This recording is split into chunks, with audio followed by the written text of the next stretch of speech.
Hello everyone, this is Bhavesh Sharma. तो basically जो है हम लेके आ चुके हैं डीबीएमएस के नोट्स जो कि मैंने बनाए हैं, DBMS notes by Bhavesh Sharma. और बेसिकली आज की इस वीडियो को देखने के बाद आपको कोई भी डाउट नहीं रहेगा। डीबीएमएस की वीडियो के अंदर ए टू जेड हम सारी की सारी चीज़ें कवर अप करवा देंगे। एंड मैं यहाँ पे ना हमारे साथ में कुछ नोट्स हैं बेसिकली, और जितनी भी चीज़ें हैं फाइल प्रोसेसिंग वगैरह ये सारी चीज़ें ऑलरेडी मैं 1-2 बार ना पहले क्या करता हूँ, ऑफलाइन टेस्टिंग करता हूँ बच्चों के साथ कि उनको समझ आ रहा है या नहीं आ रहा। देन वो चीज़ फिर मैं आगे इम्प्लीमेंट करता हूँ। इम्प्लीमेंट इन द सेंस कैसे करता हूँ समझा देता हूँ। ये पूरे के पूरे नोट्स पहले मैंने मेरी टीम को समझाए हैं, जब उनको वहाँ से अच्छे से समझ आ गए हैं, क्योंकि उनको थ्योरी बिल्कुल पसंद नहीं है। अगर मैं थ्योरी समझा पा रहा हूँ और उनको भी अच्छे से समझ आ पा रहा है, तो इट्स बेसिकली सिंपल सा मतलब है इसका कि वो सारी चीज़ें सही हैं एंड मैं उसको समझा सकता हूँ। तो ओवरऑल ये सारी चीज़ें मैं समझा के आया हूँ। पूरे के पूरे 40 पेज के नोट्स हैं। कहाँ से डाउनलोड करने हैं वो मैं आपको दिखा देता हूँ। ये वाला लिंक्स आपको जो है ये वाला जो लिंक है आपको डिस्क्रिप्शन में मिल जाएगा। यहाँ से लॉगिन और साइन अप आप कर सकते हैं। लॉगिन और साइन अप करने के बाद जैसे आप एक्सप्लोर कोर्सेज़ पे क्लिक करेंगे, तो आपके सामने कोर्सेज़ आ जाएँगे। अब यहाँ पे बीबीए और बीसीए 2 ही यहाँ पे कोर्स आएँगे, है ना? मैं बीसीए वाले पे क्लिक कर देता हूँ। वहाँ पे टोटल 5 सेमेस्टर 6 सेमेस्टर है, जिसमें 5th सेमेस्टर के अंदर डीबीएमएस के जो आप नोट्स देख रहे हो, ये वाले नोट्स मैंने यहाँ पे खोले हुए हैं।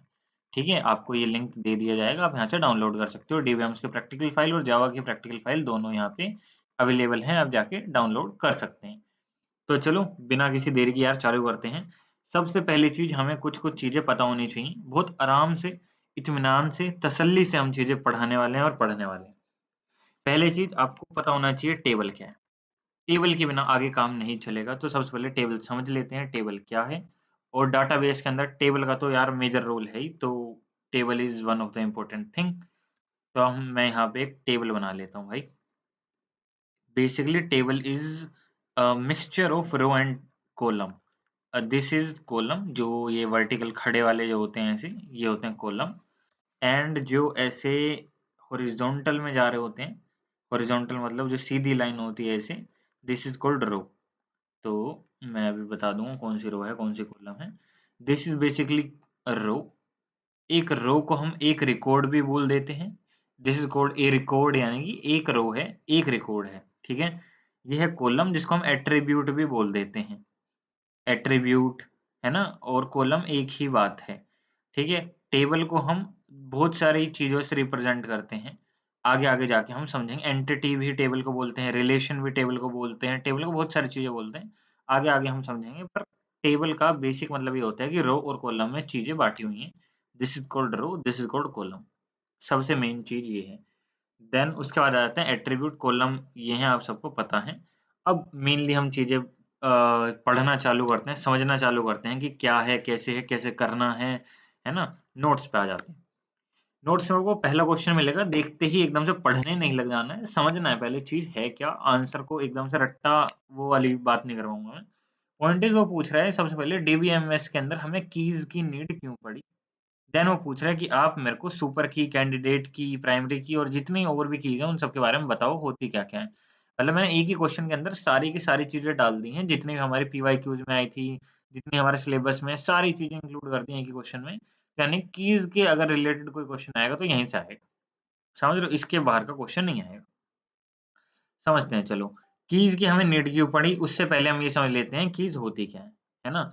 मैं एक बार ना मेरा फ़ोन जो है साइलेंट कर देता हूँ, क्योंकि मेरे को पता है कि एग्ज़ाम्स का टाइम चल रहा है एंड मेरे पास कॉल और मैसेज बहुत ज़्यादा आएँगे, तो इस वज़ह से मैंने मेरा फ़ोन यहाँ पे अभी एक बार के लिए साइलेंट कर दिया, ताकि चीज़ें जो हैं ईज़ी रहें।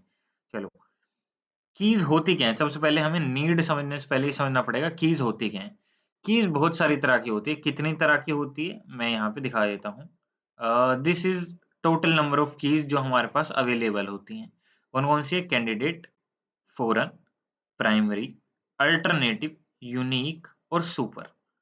इन सब के बारे में अब हमें पढ़ना है, होती क्या है, कैसे नहीं है, इसको समझते हैं। सबसे पहले एग्ज़ाम्पल लेते हैं इस वाली टेबल का। ये देखो ये टेबल है, रो और कॉलम में डाटा वो करा हुआ है। ये देखो ये दिस इज़ कॉल्ड रो 1, जो मैं ब्लैक से वो कर रहा हूँ, हाइलाइट कर रहा हूँ। ये जो रो 1 का जो डाटा है ना, इसको समझते हैं क्या है ये? ऐसे ही रो 2 का, ऐसे ही रो 3 का, इन तीनों को यहाँ पे हमने डाटा में बाँटा हुआ है। ठीक है? ये आपको जो इमेजेस हैं ऑनलाइन मिल जाएँगी, ऐसे कोई बड़ी बात नहीं है इमेजेस को ढूँढना या बनाना, बट हमें लॉजिक समझ नहीं आता ऑनलाइन और वो हम समझने आए हैं यहाँ पे। करना क्या है सबसे बेसिक चीज़, सबसे पहले हम समझते हैं, इनमें से सबसे पहली चीज़ यूनिक कौन-सी है? यूनिक क्या होती हैं चीज़ें? यूनिक यानी कि जो और किसी चीज़ में नहीं है। फॉर एग्ज़ाम्पल यहाँ पे जैसे एम्प्लॉयी आईडी है, मेरे को ये कोई कॉलम दिख रहा है, दिस इज़ कॉल्ड कॉलम, ये वाला जो है होता है, ये कॉलम होता है। मैं यहाँ से देख पा रहा हूँ कि ये जो कॉलम है, इसके अंदर 001, 005, 008 कहीं पे भी कोई भी वैल्यू रिपीट नहीं हो रही है। अच्छा तुम कहोगे भाई एम्प्लॉयी नेम में भी तो नहीं हो रही, एक टॉम है, एक जॉन है, एक अलाइस है, तो यहाँ पे भी कोई चीज़ रिपीट नहीं हो रही। ऐसे ही अगर हम देखें तो एम्प्लॉयी के लाइसेंस में भी 101 है, 102 है, 103 यहाँ पे भी कोई चीज़ रिपीट नहीं हो रही। अगर हम बात करें एम्प्लॉयी के पासपोर्ट की, पासपोर्ट भी भाई कोई वो नहीं हो रहा, रिपीट नहीं हो रहा। और हम बात करें डीआईडी की, तो ये भी कोई चीज़ रिपीट नहीं हो रही। तो हमने एक चीज़ गौर करी यहाँ पे कि सारे की सारी जो चीज़ें हैं, ये यूनिक हैं। अच्छा जी, जितनी भी सारी जो चीज़ें होती हैं, यूनिक होंगी, वो क्या बन जाएँगी? वो बन जाएँगी कैंडिडेट की। अच्छा भाई, एक बात बताओ, तुमने कहा सारी यूनिक चीज़ कैंडिडेट की बन जाएँगी, तो ये क्यों नहीं बनी? ये बताओ ये क्यों नहीं बनी? इसका भी आंसर मिलेगा, बट अभी के लिए अभी आप मान लीजिए कि ये भी यहाँ पे कैंडिडेट की है, फॉर एग्ज़ाम्पल है, ठीक है? मैं इसको अच्छे से बना देता हूँ कि दिस इज़ कैंडिडेट की। मान लेते हैं एक बार के लिए ये भी कैंडिडेट की है, ये लिखा। जो भी यूनिक चीज़ होगी वो सारी चीज़ें कैंडिडेट की में आएँगी। चलो जी, मान ली तुमने जो बोला वो हमने मान लिया। उस कैंडिडेट की में से एक बनेगी प्राइमरी की। प्राइमरी की कौन-सी हो सकती है? जो तुम्हारा मन करे एक मतलब 4-5 कैंडिडेट की हो सकती हैं, उनमें से एक को तुम प्राइमरी की बना सकते हो, किसी भी एक को। ये एक ही हो सकती है, 2 नहीं होंगी, पहली चीज़। अच्छा जी, ठीक है, हम समझ गए हैं कि एक कैंडिडेट की हमें चूज़ करनी है 4-5 कैंडिडेट कीज़ में से 4 हो सकती हैं, 5 हो सकती हैं, 2 भी हो सकती हैं, 1 भी हो सकती है। उनमें से आपको टोटल 1 ही चूज़ करनी है, जो कि होगी प्राइमरी की। प्राइमरी की क्या होती है? ये भी यूनिक होती है। कैंडिडेट की होती है यूनिकनेस का ग्रुप, जो कि अभी हमने देखा कि ये भी यूनिक है जी, ये भी यूनिक है जी, ये भी यूनिक है जी, ये भी यूनिक है जी, ये भी यूनिक है। ये सारी हो गई कैंडिडेट की। इनमें से एक हमने प्राइमरी की उठा ली, हमने उठा ली एम्प्लॉयी आईडी प्राइमरी की, उठा ली। बाकी जो बच गई, बाकी कौन-कौन सी बच गई जी? एम्प्लॉयी लाइसेंस बच गया जी, एम्प्लॉयी पासपोर्ट बच गया जी और जो जितने भी तरह की चीज़ें बच गई, वो सारी आ जाएँगी अल्टरनेट कीज़ में। अब कहोगे कि भैया बची तो ये भी है और बची तो ये भी है, तो ये अल्टरनेटिव क्यों नहीं है? समझते हैं। देखो नाम किसी भी पर्सन का सेम हो सकता है। हो सकता है कि मान लो भव्य, भव्य नाम के 2 चीज़ें, रोहन नाम के 2 लड़के हैं, है ना? और मान लो कि बहुत कॉमन ले चिराग नाम से बहुत सारे लोग हो सकते हैं, तो बहुत सारे जो लोगों का सिमिलर नाम है, वो हो सकता है। इसलिए हमने इसको यूनिक कंसीडर नहीं किया, इसलिए ना ये कैंडिडेट की बना, इसलिए ना ही ये अल्टरनेटिव की इसमें आया, ना ही ये प्राइमरी की बन सकता, क्योंकि यूनिक नहीं है नाम भाई किसी का।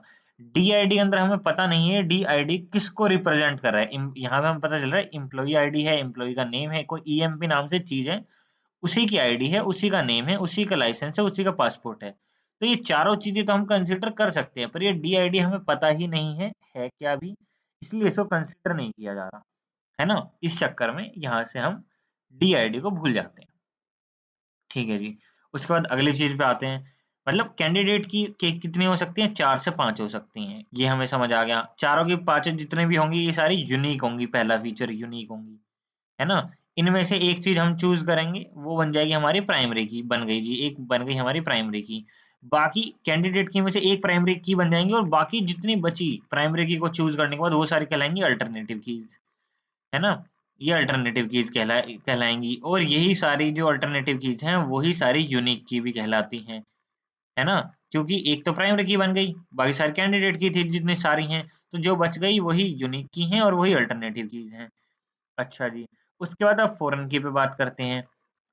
किसी टेबल की प्राइमरी की कल को मैं क्या करता हूँ कैंडिडेट की जो थी, ये वाली कैंडिडेट की है, मैं कहता हूँ कि कैंडिडेट कीज़ के अंदर से मैंने डीआईडी को जो है क्या माना था ये कैंडिडेट की माना था और मैंने कहा था कैंडिडेट की में से एक प्राइमरी की बन सकता है।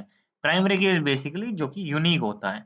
तो बेसिकली अगर यहाँ से डीआईडी प्राइमरी की बन सकता है, तो जिस भी टेबल के अंदर कोई जो कॉलम है वो प्राइमरी की होता है, जैसे कि टेबल 1 के अंदर से मेरे को एक कॉलम मिल गया जो कि प्राइमरी की है, मान लेते हैं प्राइमरी की है। तो दूसरी टेबल के अंदर अगर ये सेम कॉलम एग्जिस्ट करता है तो वो दूसरी टेबल को लिंक करने का काम करता है एज एन फॉरेन की। लिंक करने का काम करता है। अब लिंक की हमें जरूरत क्यों पड़ी समझते हैं। देखो बात ऐसा है, मान लो मेरे को टॉम का डेजिग्नेशन चाहिए। क्या चाहिए? टॉम का डेजिग्नेशन चाहिए। अब बात यह है, टॉम का डेजिग्नेशन जो है, अगर मैं इन सबको यहाँ से रिमूव कर दूं जितनी मैंने चीजें यहाँ लिखी हैं, तो थोड़ा और अच्छे से आपको यहाँ पे समझ आ पाएगा मैं कहना क्या चाह रहा हूँ। एक सेकंड यहाँ से रुकते हैं और इसको रिमूव कर लेते हैं। ठीक है जी। ये हो गया रिमूव। मैं कह रहा हूँ कि भैया ये जो टॉम नाम से पर्सन है, मेरे को इसका डेजिग्नेशन चाहिए। तो टॉम नाम से पर्सन का डेजिग्नेशन तो टेबल नंबर 2 में है, 1 में तो है ही नहीं, है ना? तो मेरे को इसका डेजिग्नेशन तो चाहिए। तो मैं क्या करूँगा, टॉम नाम जिस भी टेबल में होगा, मेरे को दिख रहा है टेबल 1 है। मैं इसके अंदर से कोई ऐसा एट्रीब्यूट या ऐसा कॉलम फाइंड करूँगा, एट्रीब्यूट और कॉलम एक ही बात है, जो कि टेबल नंबर 2 के अंदर भी हो। मैंने फाइंड कर लिया जी। DID जी इसमें भी है और इसमें भी है जी। तो कुल मिला के मैं क्या करूँगा, DID को प्राइमरी की एक बार के लिए डिक्लेयर कर दूँगा कि जी ये हमारी प्राइमरी की है। ठीक है जी। अब इस DID से मैं पता लगा लूँगा टॉम की DID है 2। तो मैं दूसरे टेबल में जाता हूँ, तो जी 2 DID का जो डेजिग्नेशन है वो है BPO। तो अब मैं कह सकता हूँ टॉम का जो बेसिकली डेजिग्नेशन है वो है BPO। तो ये लिंकिंग का जो काम है ये करता है फॉरेन की। आई होप आपको समझ आया होगा लिंकिंग का क्या काम है और क्या करता है फॉरेन की। देन आते हैं last but not the list, super की पे। सुपर की क्या कहता है? सुपर की कहता है कि प्राइमरी की, कैंडिडेट की, अल्टरनेटिव की और जितने भी तरह की अभी हमने पढ़ी, यूनिक ने यूनिक की हो गया, है ना, फॉरेन की हो गया, इन सारी कीज को मिला के अगर हम कोई एक की बनाना चाहें तो वो बन जाएगी सुपर की। सुपर की क्या है? सुपर की इज बेसिकली सुपरमैन। सुपरमैन क्या करता है? सारी शक्तियां सुपरमैन में, तो वो कह रहा है प्राइमरी की भी, कैंडिडेट की भी, अल्टरनेट सारी कीज मिला दो और मिलाने के बाद जो कॉलम बनेगा वो बन जाएगा सुपर की। अच्छा जी, ये जो हमने अभी इतना सारा पढ़ा, इसी को ही हमने यहाँ पे लिख रखा है। सुपर की क्या है? सुपर की इज वन और मोर एट्रीब्यूट। एट्रीब्यूट्स का मतलब मैंने बता रखा है जी, कॉलम है। That can uniquely identify each record in a table. It may include extra attribute that are not important for uniqueness but still unique identify a row. Basically जो मैंने अभी बताया उसी चीज को यहाँ पे इंग्लिश में एक्सप्लेन करके लिखा हुआ है। आई होप सो आप समझ गए होंगे, है ना? ए सुपर की is a group of single और मल्टीपल कीज। ग्रुप होता है ये सिंगल और मल्टीपल कीज का, जिसमें कैंडिडेट की आ सकती है, प्राइमरी की आ सकती है, कैंडिडेट वो आ सकती है, यूनिक की, अल्टरनेटिव की, ये सारी कीज आ सकती हैं, उनका ग्रुप होता है basically. That can uniquely identify a row in table. It support null values in a row. ये सपोर्ट करता है। नल का क्या मतलब होता है कि कोई भी वैल्यू नहीं होती उसको हम नल बोल देते हैं, नल वैल्यू है जी। ठीक है जी। इस super key can contain extra attribute that are not ness, वही ऊपर वाली बात बोल दी इसने। Sometime there can be many super key in one table. एक टेबल के अंदर कई बार हो सकता है कि एक से ज्यादा सुपर की एग्जिस्ट करती हो। कैंडिडेट की क्या है? This set of minimal of attribute that can uniquely identify a tuple is known as candidate key. Candidate key पे एक लिंक लगा रखा है। ये जो लिंक है बेसिकली ये आपको लेके जाता है गिग्स फॉर गिग्स की वेबसाइट पे, अगर आपको और पढ़ना हो तो, है ना? उसके सारे मैंने यहाँ पे लिंक्स अटैच कर रखे हैं। बेसिकली क्या कह रहा है कि जो भी यूनिकली आइडेंटिफाई की जा रही है, टपल का मतलब क्या होता है? एक रो। एक रो को हम बोलते हैं टपल। एक रो को ही हम बोलते हैं रिकॉर्ड, एक रो को ही बोलते हैं हम टपल, और ए रो तो हम बोलते ही हैं। तो कुल मिला के एक रिकॉर्ड को, एक रो को और एक टपल को रो ही बोला जाता है ना? इसका मतलब रो ही है, यहाँ पे रो ही लिख दो तो भी सेम ही रहेगा। तो यूनिकली आइडेंटिफाई कर पा रहे हैं अगर हम किसी एक रो को, तो उसे हम बोल रहे हैं कैंडिडेट की। ठीक है? उसी के बारे में यहाँ लिख रखा है कि कैंडिडेट की क्या-क्या फीचर हैं। Candidate key a table can have multiple candidate key but only one primary key. ये वाली बात मैंने तुम्हें बता दी है ऑलरेडी, है ना? Every table must have at least a single candidate की। एक कैंडिडेट की तो होगी ही होगी उसके अंदर। ठीक है? A candidate key must contain unique values. आपको उसमें यूनिक वैल्यूज होनी ही चाहिए। Ensuring that no two rows have the same value in the candidate keys column. उनके अंदर जो वैल्यूज हैं वो सेम ना हो, ये हमें ध्यान रखना है जो भी कॉलम है उसके लिए। The minimal set of attribute can be uniquely identify A record. किसी भी रिकॉर्ड को यूनिकली आइडेंटिफाई करने के लिए हम यहाँ पे कैंडिडेट की का यूज करते हैं। थर्ड वन पे आते हैं, प्राइमरी की। प्राइमरी की मैंने बताया, there can be more than one candidate key in a relation. Relation का मतलब होता है टेबल।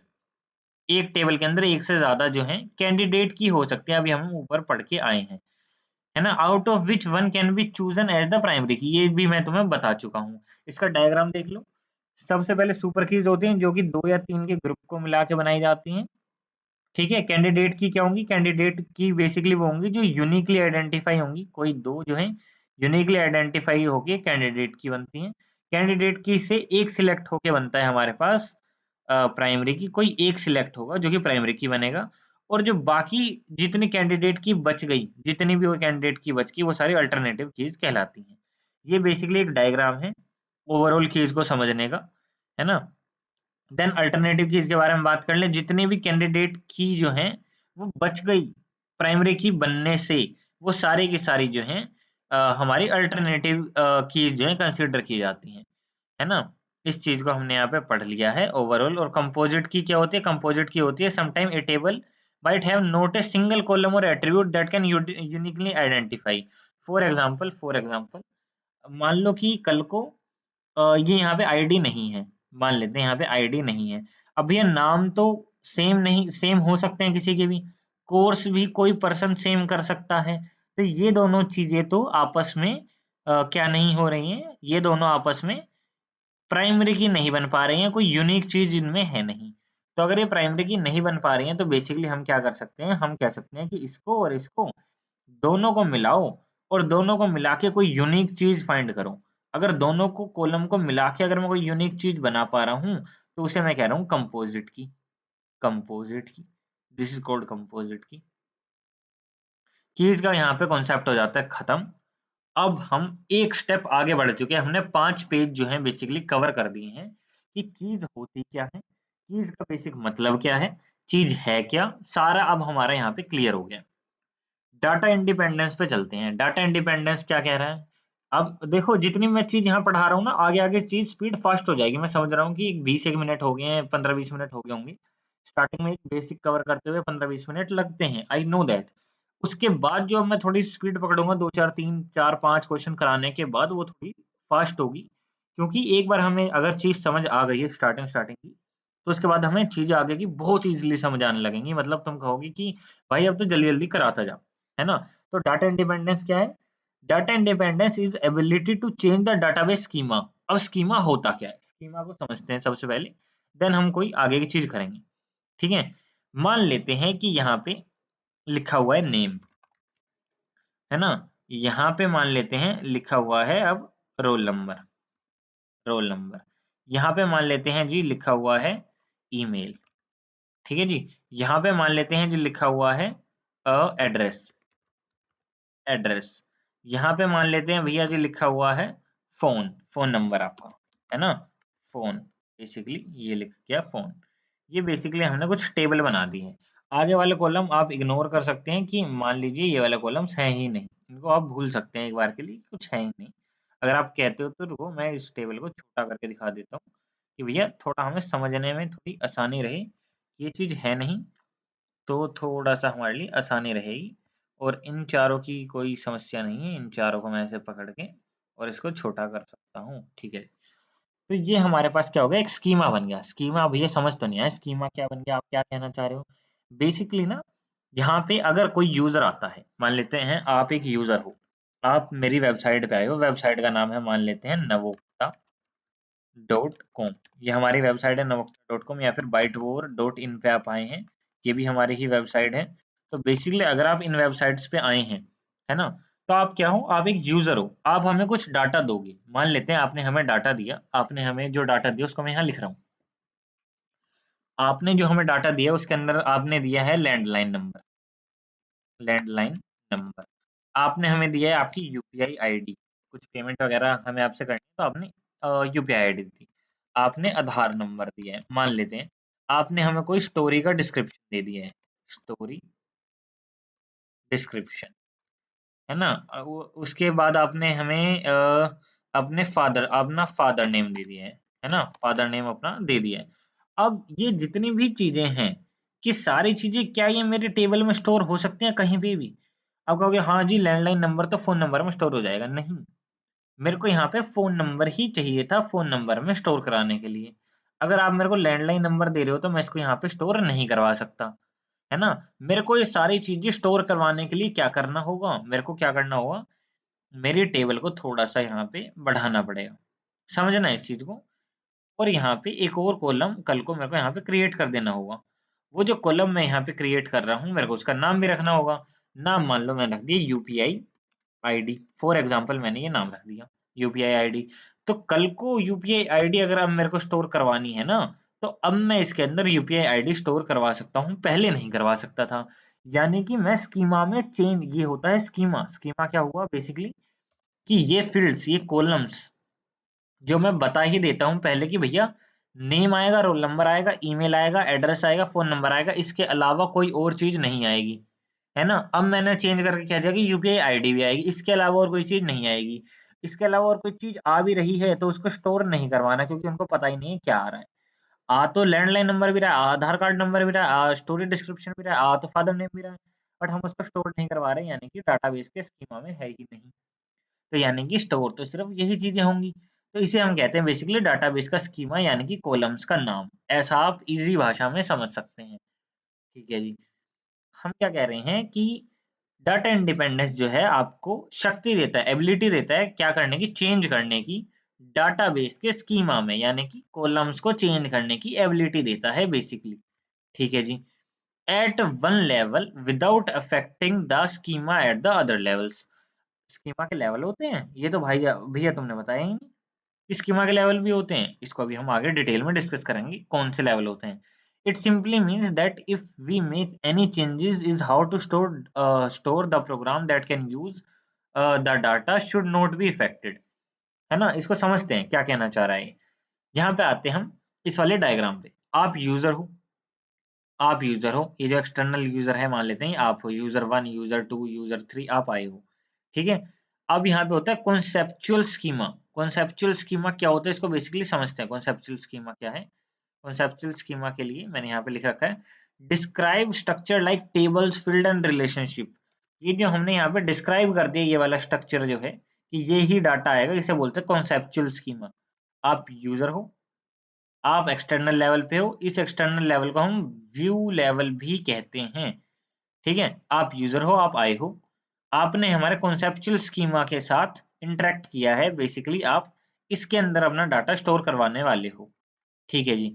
इंटरनल लेवल क्या होता है? इंटरनल लेवल को समझते हैं। इंटरनल लेवल होता है deals with physical storage like files, indexing, composition. Composition अभी हम पढ़ के आए, दो फील्ड को मिला के कोई बना दिया, या फिर कोई फाइल हो गई। मान लो यहाँ पे एक फाइल मैंने यहाँ पे डाल दी, example EX, example dot TXT नाम से मैंने यहाँ पे फाइल डाल दी। मेरे को इसके साथ कोई काम करना है ना? तो मैंने ये फाइल डाल दिया यहाँ पे। तो इस फाइल के साथ अगर मेरे को कुछ काम करना है, मेरे को इसके डाटा को यहाँ फिजिकल इसकी स्टोरेज को चेंज करना है, तो इसके लिए मैं इसको किसमें डालूंगा? मैंने इसके अंदर डाल दिया टेबल के अंदर। इसे मैं कहूंगा इंटरनल लेवल, जिसके अंदर मैं चेंज करना चाहता हूँ। देन आता है फिजिकल डाटा ऑर्गेनाइजेशन, जो कि खुद डाटाबेस होता है जहाँ पे हम चीजें स्टोर करवा रहे होते हैं। ठीक है जी। आगे चलते हैं। टाइप ऑफ डाटा डिपेंडेंसीज के अंदर हमारे पास दो टाइप होते हैं, एक फिजिकल लेवल, एक लॉजिकल लेवल। फिजिकल लेवल में बताते हैं how data is actually stored, और लॉजिकल लेवल में बताते हैं कि जो डाटा स्टोर्ड हो रहा है उनके बीच में रिलेशनशिप क्या है। समझते हैं लॉजिकल लेवल का, समझते हैं। बेसिकली टेबल्स के अंदर रोज, कॉलम्स और relationships without affecting external views of application program. Basically मैं इस रोल नंबर को किसी और टेबल की फॉरेन की, ये इस टेबल की प्राइमरी की है, ये किसी और टेबल में जाके फॉरेन की होगी, इसका मेरे को रिलेशनशिप स्टेब्लिश करना है। तो ये काम जो हो गया, है ना, इसके अंदर एक कॉलम्स जो है ये काम हो गया, ये सारा कुछ लॉजिकल चीज में आ गया। बट अगर मैं आता हूँ फिजिकल डाटा इंडिपेंडेंस में, तो ये जो एक फिजिकल डाटा यहाँ पे स्टोर हुआ है, ये फिजिकल डाटा है। मान लेते हैं इसका रोल नंबर भी है कुछ, इसका रोल नंबर है मान लो 4। तो ये जो डाटा जो स्टोर हो रहा है, this is called physical data. ये एक्चुअल डाटा स्टोर हो रहा है, इसको डील करने के लिए हमारे पास आती है physical data independence. I hope so चीज क्लियर है। हैशिंग क्या है? हैशिंग को समझते हैं। हैशिंग बेसिकली एक टेक्निक है जो कि क्विकली फाइंड और एक्सेस करने में काम आती है डाटा को। डाटा को क्विकली फाइंड और एक्सेस करने के काम आती है, किसके अंदर से? डाटाबेस के अंदर से, बाय यूजिंग हैश फंक्शंस। अगर आप सी या सी प्लस प्लस पढ़ के आए हैं तो आपको फंक्शंस के बारे में पता होगा। फंक्शंस क्या होता है? ग्रुप ऑफ कोड होता है, ब्लॉक ऑफ कोड होता है जो कि कुछ फंक्शन परफॉर्म करता है। अभी हैश फंक्शन होते क्या है, इनको समझ लेते हैं। हैश फंक्शन क्या होते हैं? किसी भी टेबल की जो प्राइमरी की है उसको हम एक हैश फंक्शन के अंदर पास करते हैं जो कि हमें कुछ रैंडम नंबर देती है, कोई भी। मान लेते हैं कि मैंने बी को पास किया और उसने मेरे को 0 दिया, तो जितनी बार भी मैं बी को पास करूंगा वो मेरे को 0 ही देगा। तो this is called hash function. ये सेम डाटा ही देते हैं कोई यूनिक की पास करने पे हर बार। ये जो चीज है ये हैश टेबल में जाके स्टोर हो जाती है। कल को अगर मेरे को बी को फाइंड करना है तो मेरे को डाटाबेस के अंदर फाइंड नहीं करना, बस मेरे को हैश फंक्शन के थ्रू देख लेना है कि बी का कोड क्या है, विच इज 0। तो अगर मैं अब 0 को फाइंड करूंगा तो मेरे को यहाँ पे बी मिल जाएगा। तो ये बेसिकली क्या करता है, आपकी जो एडवांटेज है, very fast access to the data, efficient for large databases, using useful in indexing and searching operation. मैंने बी को सर्च किया तो मेरे लिए बहुत इजी हो गया। डिसएडवांटेज क्या है? कोलिजन हो जाता है। कोलिजन का बेसिक मतलब क्या है कि when two keys produce same hash value, कभी मान लो बी को इसने 0 भी दे दिया और कभी मान लो इसने बी को 1 भी दे दिया, तो ये जो है सेम की है बट इसने दो अलग-अलग वैल्यू दे दी, तो इसको बोलते हैं collision. Need extra handling method for collision like चेनिंग and opening address. यानी कि अब हमने हैश फंक्शन के साथ-साथ एक और कोलिजन फंक्शन भी रखना पड़ेगा ताकि हम जो है बेसिकली इस कोलिजन से बच पाएँ। तो यानी कि ये एक्स्ट्रा हैंडलिंग मेथड है, एक और फंक्शन हमें यूज़ करना पड़ेगा। अच्छा जी, रिलेशन डाटाबेस क्या होते हैं? जो अभी हम पढ़ के आए हैं, रो और कॉलम, ये अपने आप में रिलेशन है, रिलेशनल डाटाबेस का एग्जांपल है। क्या होता है रिलेशनल डाटाबेस? एक बार यहाँ से पढ़ लेते हैं। A relational database is a type of database that store data in the form of tables. Tables यानी कि रिलेशंस की फॉर्म में जो है चीजें, टेबल्स की फॉर्म में जो है चीजें स्टोर करता है। ईच टेबल कंटेन रोज, रोज यानी कि रिकॉर्ड्स, मैंने बता रखा है रिकॉर्ड्स या टपल एक ही बात है। एंड कॉलम्स, कॉलम्स को हम बोलते हैं एट्रीब्यूट या फिर फील्ड। ये अगर जिस भी टेबल के अंदर रिकॉर्ड रोज या फिर कॉलम्स हैं उसे हम रिलेशनल डाटाबेस बोलेंगे। तो ये जो भी हमने बनाया था ये रिलेशनल डाटाबेस ही था। Data is organised into relation, यानी कि टेबल में डाटा स्टोर होता है। Each relation represent one real world entity. यानी कि अगर मान लो यहाँ पे एक मैं रियल डाटा डाल के दिखाऊंगा अगर मैं आपको, तो यहाँ पे मान लेते हैं कोई आदि है जिसका रोल नंबर क्या है, इसका रोल नंबर मान लेते हैं 1 है। ईमेल उसकी क्या है? उसकी ईमेल है आदि एट द रेट XYZ, ये उसकी जो है जी ईमेल है। एड्रेस उसका है शिवनगर, शिवनगर मान लेते हैं उसका एड्रेस है। फोन नंबर मान लेते हैं उसका है 9991100999, ये मान लेते हैं उसका नंबर है। फॉर एग्जाम्पल यहाँ पे मैंने नंबर भी ऐसा सही लिया है, तो ये उसका नंबर है। तो ये जो एक पूरा का पूरा जो आपके यहाँ डाटा दिख रहा है, ये पूरा का पूरा ये जो डाटा है, ये बेसिकली आपकी एक रियल लाइफ एंटिटी को प्रेजेंट कर रहा है कि भाई कोई आदि नाम का बच्चा है जिसका रोल नंबर 1 है, XYZ इसका ऐसा कुछ ईमेल है, जो इसका एड्रेस, ये एक रियल वर्ल्ड डाटा है। रियल कोई इंसान होगा आदि नाम से जो ऐसे-ऐसे रहता होगा, उसका डाटा है। यानी कि हर एक रो रियल वर्ल्ड एंटिटी को रिप्रेजेंट कर रही है। फीचर क्या है? Data in stored in table, rows और कॉलम में स्टोर हो रहा है। Keys are not used, keys are used to connect tables. Keys जो है वो टेबल को कनेक्ट करने काम आती है। फॉर एग्जांपल फॉरेन की है ना? फॉर एग्जांपल प्राइमरी की है, फॉर एग्जांपल कैंडिडेट की है, फॉर एग्जांपल अल्टरनेटिव कीज है, उनके बारे में बात हो रही है। सपोर्ट एसक्यूएल, एसक्यूएल के बारे में पूरा एक क्वेश्चन है, उसके बारे में एसक्यूएल के बारे में आगे हम पढ़ेंगे। Ensure data integrity and data consistency, integrity के बारे में हमें आगे पढ़ना है, इसलिए यहाँ पे मैं ज्यादा एक्सप्लेन नहीं कर रहा क्योंकि ये सारी चीजें आगे कवर होंगी। Easy to access and update data, ठीक है जी। इसी के बारे में बता रखे कि कौन सी प्राइमरी की है, कौन से रोज और कॉलम होते हैं। टपल से बोलते हैं रोज को, रिकॉर्ड भी बोलते हैं, कॉलम को फील्ड एट्रीब्यूट से बोलते हैं। सारी चीजें यहाँ लिखी हुई हैं। अब आ जाते हैं सिक्योरिटी एंड ऑथोराइजेशन पे डीबीएमएस की। सबसे इंपॉर्टेंट क्वेश्चन, सबसे अच्छा क्वेश्चन, मजेदार क्वेश्चन है।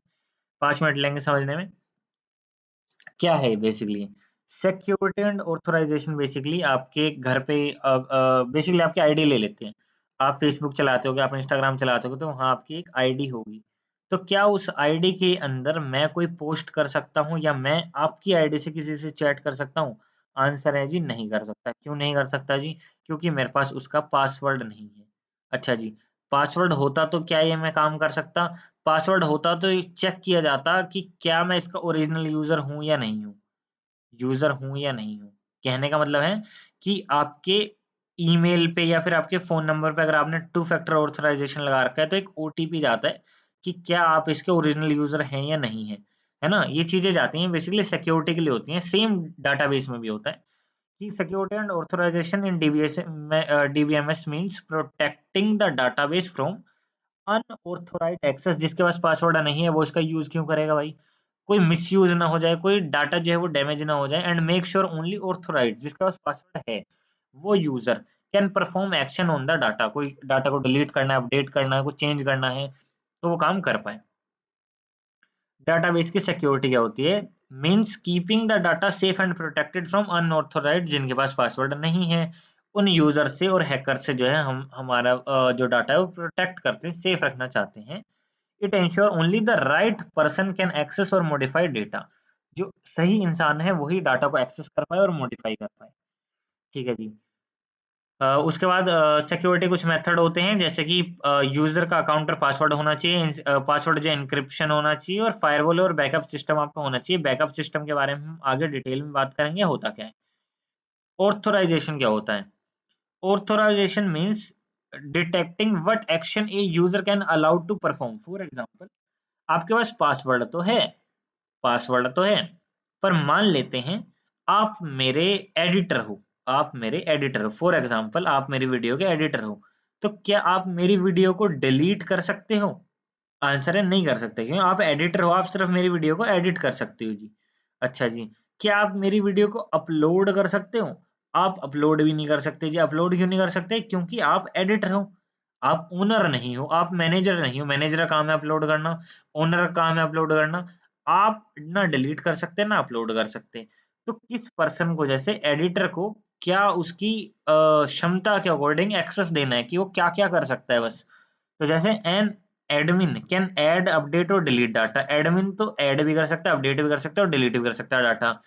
जबकि कोई स्टूडेंट आया नवोक्ता नोट्स पे तो वो सिर्फ नोट्स को व्यू कर सकता है, ना ही उसके अंदर ऐड कर सकता, ना ही उसमें डिलीट कर सकता, ना ही उसके अंदर कुछ अपडेट कर सकता। तो हम इसके अंदर बेसिकली मान लो मैं एडमिन हूँ, जो कि हूँ भी, तो बेसिकली यहाँ पे मैं इसके डाटा को अपडेट, डिलीट कुछ कर सकता हूँ, आप नहीं कर सकते। Define referral integrity constraint and it's need. मैंने कहा था ना इंटीग्रिटी क्वेश्चन आएंगे, वो आ गए हैं। बेसिकली क्या होता है? रूल होता है किसी भी डाटाबेस का, रिलेशनल डाटाबेस का, जो कि इंश्योर करता है relationship between table remain constant. For example, it means that a foreign key in one table must either, या तो वो नल होगी या वो किसी प्राइमरी की से मैच करेगी अनदर टेबल। मैंने फॉरेन की बताया था क्या होता है। फॉरेन की इज बेसिकली यहाँ का कोई कॉलम दूसरी टेबल के अंदर भी प्रेजेंट करता है और यहाँ की प्राइमरी की वहाँ की फॉरेन की कहलाती है। ठीक है? अगर एक टेबल के अंदर फॉरेन की है, तो या तो वो नल होगी या फिर किसी दूसरे टेबल के अंदर वो प्राइमरी की ज़रूर होगी। तो यही बात इसने लिखी है। यही होते हैं कंस्ट्रेंट्स, कुछ ऐसे रूल्स जो कि रिलेशन डाटाबेस में होंगे ही होंगे। इसके नीड्स क्या है? क्योंकि क्वेश्चन में इसके नीड्स पूछ रखे हैं एंड इट्स नीड्स। तो एक तो डाटा को कंसिस्टेंट रखता है, ensure related data in tables is accurate. दूसरा, ऑर्फन रिकॉर्ड्स, कोई ऐसे रिकॉर्ड जो कि है ही नहीं, अपने आप उसने बना दी हैं, उस रिकॉर्ड से बचाने की कोशिश करता है। No data exist without its parents record. Data integrity, maintain करता है करेक्ट डाटा हमारे डाटाबेस में आए और एरर से सुरक्षित रखता है, प्रिवेंट करता है। अच्छा, सेवंथ क्वेश्चन पे आ गए हम। Difference between file processing system and database management system. DBMS का मतलब होता है डाटाबेस मैनेजमेंट सिस्टम। तो बेसिकली मैं फाइल प्रोसेसिंग सिस्टम समझा देता हूँ और इसके जस्ट अपोजिट क्या होगा? डाटाबेस मैनेजमेंट सिस्टम होगा। तो मैं ये वाली चीजें समझाता हूँ, दूसरे वाले आपको अपने आप समझ आ जाएंगी। फाइल प्रोसेसिंग सिस्टम क्या होता है? हर एक फाइल को एक सेपरेट फाइल में स्टोर करता है। फॉर एग्जाम्पल, मान लो मेरे को एक ex.txt नाम से एक फाइल स्टोर करनी थी। मैं लिख के आपको यहाँ बता देता हूँ कि ex.txt नाम से एक फाइल स्टोर करनी थी। कल को मेरे को az.txt नाम से फाइल स्टोर करनी है। है ना? उसके बाद मेरे को bs नाम से एक फाइल स्टोर करनी है, bs.txt नाम से। तो एक तो ऑप्शन है मैं इसको अलग स्टोर कराऊँ, इसको अलग स्टोर कराऊँ, इसको अलग स्टोर कराऊँ। एक ऑप्शन है मैं इन तीनों को ही एक ही टेबल में स्टोर करवा दूँ। टेबल में स्टोर करवा दूँ। अगर मैं इन तीनों को एक ही टेबल में स्टोर करवा रहा हूँ, तो वो तो हो जाएगा मेरा डीबीएमएस डाटाबेस मैनेजमेंट सिस्टम, जो कि एक सेंट्रल डाटाबेस एक ही जगह स्टोर करा दिया। अगर मैं इनको अलग-अलग जगह से सेपरेट फाइल में स्टोर करा रहा हूँ, तो वो हो जाएगा फाइल प्रोसेसिंग सिस्टम। सिंपल चीज़ है। आगे बात करते हैं। हाई रिडंडेंसी रिडंडेंसी एक बहुत ही अच्छी टर्म है। फॉर एग्जांपल, जैसे हम बोल देते हैं क्रिकेट खेलते हुए कैच पकड़। कैच का मतलब क्या होता है? कैच का मतलब भी पकड़ नहीं होता है और पकड़ का मतलब भी कैच ही होता है। तो ये क्या होगी? रिडंडेंसीज हो गई। मतलब एक ही चीज को दो बार यूज कर लिया हमने कि भैया कैच पकड़, डायरेक्ट कह दो भैया कैच, या फिर डायरेक्ट कह दो भैया पकड़। है ना? तो जो रिडंडेंसीज है इसमें तो हाई रिडंडेंसीज होंगी, यानी डाटा का डुप्लीकेट होना इज कॉमन, हाईली हो सकते हैं। यहाँ पे सबसे कम जो है डाटा जो है डुप्लीकेट होगा। डिफिकल्ट टू मेंटेन है भैया, ये डिफिकल्ट टू मेंटेन है तो ये इजी टू मेंटेन होगी, सिंपल बात है। नॉट फ्लेक्सिबल तो ये फ्लेक्सिबल होगी। है ना? स्ट्रक्चर इसका चेंज नहीं हो सकता। इसमें स्कीमा जो है वो चेंज हो सकता है। स्कीमा में बता चुका हूँ क्या है। Program need to be written for each access, program जो है लिखा जाएगा हर एक एक्सेस के लिए। यहाँ पे एसक्यूएल की जो है क्वेरी सपोर्ट होती है इजी एक्सेस के लिए। बेसिक सिक्योरिटी होती है इसमें, इसमें एडवांस सिक्योरिटी होती है। Difficult to share among multiple users, easy to share among multiple user. बहुत सारे लोगों के बीच में शेयर करना डाटाबेस को आसान है, फाइल प्रोसेसिंग सिस्टम को मुश्किल है। लिमिटेड में कोज कॉन्फ्लिक्ट, इसमें मल्टीपल यूजर ये सपोर्ट करता है और कंकरेंसी कंट्रोल होता है कि आपको किसको क्या कंट्रोल देना है वो आप दे सकते हो। हार्ड है और कॉस्टली है, इजी है मेंटेन करने के लिए। ठीक है जी। अब नॉर्मल फॉर्म के बारे में बात करते हैं। Normal form is one of the most most most important question. इसके लिए मैंने अलग से टैब में ये चीज खोल रखी है, आप थ्योरी यहाँ से पढ़ के जा सकते हैं, बट आप नॉर्मल फॉर्म समझ लेते हैं होता क्या है। नॉर्मलाइजेशन या नॉर्मल फॉर्म एक प्रोसेस होता है बेसिकली किसी भी डाटा को ऑर्गेनाइज करने का डाटाबेस में, जो रिड्यूस करता है रिडंडेंसीज यानी कि डुप्लीकेट डाटा को कम करने का काम करता है, एंड इम्प्रूव करता है डाटा की कंसिस्टेंसी यानी कि डाटा को और अच्छा जो है प्रेजेंट करता है। Primary key are really important in organizing information in a database. Primary key जो है बहुत इंपॉर्टेंट है किसी भी ऑर्गेनाइजेशन के अंदर डाटा को ऑर्गेनाइज करने के लिए। They help to make sure that every row in a table is a unique identification so that nothing get mixed or up to lost। Primary की बहुत इंपॉर्टेंट है, कोई भी डाटा लॉस ना हो जाए या फिर ऐसा ना हो कि वो डुप्लीकेट हो रहा है, इसके लिए प्राइमरी की होनी ही चाहिए। तो बेसिकली नॉर्मलाइजेशन का एक प्रोसेस है जो कि डाटाबेस के अंदर अवॉइड करता है डाटा रिडंडेंसीज। हमें समझ आ गया डुप्लीकेट डाटा नहीं होगा, है ना? बट इसके 5 प्रोसेस होते हैं। पहला होता है 1NF, है ना? दूसरा होता है सेकंड एनएफ, फिर होता है थर्ड एनएफ, फिर होता है बीसीएनएफ। बीसीएनएफ को ही हम 4NF भी बोलते हैं, दोनों सेम है। देन होता है 5NF। हमारे सिलेबस के अंदर जितनी बार भी आया है 1, 2, 3 और 4 ही आया है। 4 को हम बीसीएनएफ बोलते हैं, फिफ्थ कभी नहीं आया है। अच्छा जी, इसको समझ लेते हैं होता क्या है। 1NF बनाने के लिए जैसे कि एक टेबल है, मान लो उसके अंदर एक फोन नंबर नाम से कॉलम है। कॉलम के क्या मतलब है? एट्रीब्यूट है या फिर कह सकते हैं आप कॉलम है या फील्ड है। That store multiple phone number, comma लगा लगा के उसने बहुत सारे फोन नंबर स्टोर कर रखे हैं। मान लेते हैं कि यहाँ पे ऐसे स्टोर है डाटा 9999 किसी का एक फोन नंबर है, 122 ये एक फोन नंबर है, ये एक फोन नंबर है, ये एक फोन नंबर है। तो एक कॉमा लगा लगा के एक ही कॉलम में स्टोर है। ये एक ही कॉलम है, इसके अंदर जो है डाटा एक ही कॉलम में स्टोर हो गया, कॉमा लगा लगा के। तो इसको क्या कहते हैं? बेसिकली इसको हम 1NF नहीं कहेंगे, ये क्या करेगा? वोलेट करेगा 1NF को। तो इसको 1NF बनाने के लिए आपको हर एक को अलग अलग कॉलम में डालना पड़ेगा या फिर अलग अलग रोज में डालना पड़ेगा, इंडिविजुअल रोज में आप सेपरेट कर दो। ठीक है जी। सेकंड एनएफ बनाने के लिए आपको सबसे पहले तो 1NF बनाना पड़ेगा। सेकंड एनएफ का एग्जांपल देख लेते हैं। मान लेते हैं एक स्टूडेंट आईडी है और एक कोर्स आईडी है, दो नाम दो रिकॉर्ड हैं यानी कि दो कॉलम है इस नाम के। ठीक है जी। तो अगर उसमें से जो स्टूडेंट नेम है वो डिपेंड करता है स्टूडेंट आईडी पे, कि स्टूडेंट का नाम जो है उस वो डिपेंड करता है स्टूडेंट आईडी पे। तो बेसिकली ये 2NF नहीं है। इसको नॉर्मलाइज करने के लिए हमें स्टूडेंट के नेम की एक अलग टेबल बनानी पड़ेगी और स्टूडेंट आईडी की एक अलग टेबल बनानी पड़ेगी, तो यानी दो टेबल बन जाएंगी, तो ये बन गया 2NF। 3NF क्या है, उसके लिए सबसे पहले आपको 2NF बनाना पड़ेगा। जैसे ही आप 2NF बनाओगे तो इसके अंदर मान लेते हैं कोर्स आईडी और स्टूडेंट आईडी और इंस्ट्रक्टर, 3 चीजें हैं। इंस्ट्रक्टर डिपेंड करता है कोर्स आईडी पर, कोर्स आईडी डिपेंड करती है स्टूडेंट आईडी पे। तो इंस्ट्रक्टर डायरेक्टली नहीं तो इनडायरेक्टली जो है डिपेंड स्टूडेंट आईडी पे करेगा, क्योंकि भैया इंस्ट्रक्टर कोर्स आईडी पे डिपेंड है और कोर्स आईडी खुद स्टूडेंट पे डिपेंड है, तो इंस्ट्रक्टर तो स्टूडेंट पे होगा डिपेंड। तो ये जो है 3NF नहीं है। इसको रिजोल्व करने के लिए हमें इंस्ट्रक्टर को एक सेपरेट टेबल में डालना पड़ेगा जो कि कोर्स आईडी से लिंक होगी।